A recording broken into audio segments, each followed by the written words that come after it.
Some of you keep calling it chemistry. That's adorable.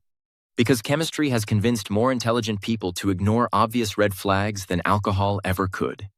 Somebody takes 8 hours to reply. You call it mystery. They disappear for 3 days. You call it independence. They give you one amazing weekend followed by 2 weeks of confusion. And suddenly you're telling your friends, "I've never felt a connection like this before." Of course you haven't. Healthy people don't usually trigger a stress response that powerful. Here's the uncomfortable part. The strongest chemistry of your life might not be a sign you've found your person. It might be a sign you've found your pattern. And patterns feel convincing because they've been rehearsed for years. And that realization hurts. Because most people don't fall in love with people. They fall in love with feelings. The relief when somebody who is emotionally unavailable suddenly becomes available for 5 minutes. That's what many people call chemistry. But chemistry and compatibility are not the same thing.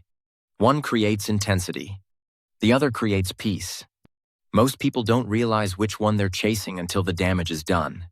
And if you've spent years chasing intensity, peace can feel suspicious. What most people describe as chemistry is usually emotional activation. Your heart races. You can't stop thinking about them. You check your phone every 7 minutes. You replay conversations like security footage. That's not always love. Sometimes that's anxiety wearing a leather jacket. Psychologists use the term repetition compulsion to describe our tendency to recreate familiar emotional experiences. Your nervous system keeps trying to revisit old emotional environments and finally win where it once lost. If love felt unpredictable growing up, unpredictable people often feel attractive.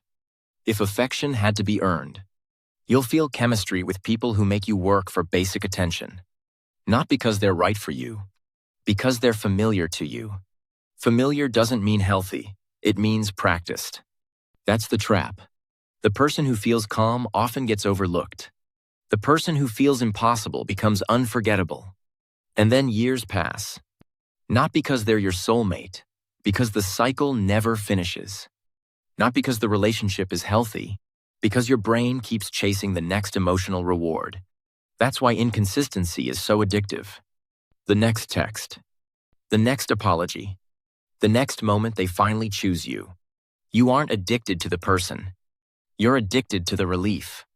The same relief that follows confusion, disappointment, and emotional withdrawal.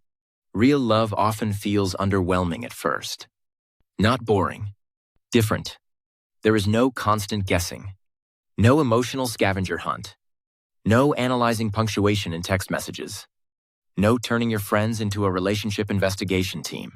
You simply know where you stand. And for people raised on emotional chaos, that certainty can feel strangely unfamiliar.